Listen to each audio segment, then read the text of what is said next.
நேற்று உங்களுடன் ஒரு அருமையான கதையை பகிர்ந்து கொண்டேன். இன்று அந்த கதையின் தொடர்ச்சி தான் உங்களுடன் பகிர்ந்து கொள்கின்றேன். இந்த மாணவன் 2 முறை வெற்றி அடைந்த பிறகு சில காலங்களுக்கு பிறகு அவனுடைய தகப்பனார் இன்னொரு சட்டையை கொடுத்து, மகனே, இதை $200 நீ விற்க முடியுமா என்று கேட்டார். அவன் மனதில் ஒரு புன்சிரிப்பு. உடனே சிந்தனையில் ஒரு வழியை நாம் காண முடியும் என்று நம்பிக்கை கொண்டிருந்தான்.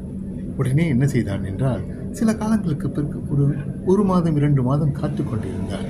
அவர்களுடைய நகருக்கு ஒரு தலை சிறந்த ஒரு நடிகை, சாலிசைங்களில் நடித்த ஒரு பெண்மணி, அவருடைய முடி அலங்காரத்துக்கு உலக புகழ் பெற்றிருந்தார். அவர் வந்திருக்கும் பொழுது அவன் மெதுவாக அந்த இடத்துக்கு சென்று அவரிடமிருந்து அந்த சட்டையில் ஒரு கையொப்பத்தை வாங்கி கொண்டார், சிக்னேச்சர்.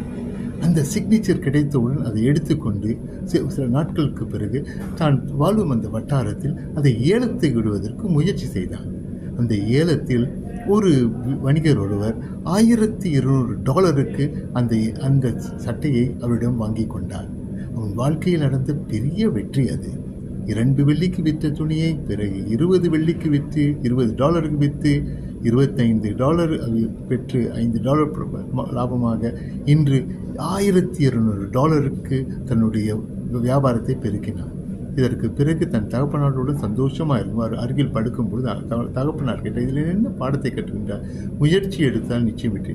இந்த பாடத்தில் நான் உனக்கு புகுத்தும் அனுபவம் என்னவென்றால், நாம் கருப்பினராக இருந்தாலும், நாம் பின்தங்கியவராக இருந்தாலும், முயற்சி எடுத்தோம் என்றால் நாமும் உயரத்துக்கு சிகரத்துக்கு செல்ல வேண்டும் என்று. இந்த அருமையான கதை யாருடையது என்று உங்களுக்கு தெரியுமா? மைக்கேல் ஜார்டன், உலக புகழ்பெற்ற பாஸ்கெட் பால் பிளேயர். அவர்தான் கூடைப்பந்து நிபுணத்துவம் பெற்றவர். பல விருதுகளை பல கோடிகளுக்கு சொந்தக்காரர்.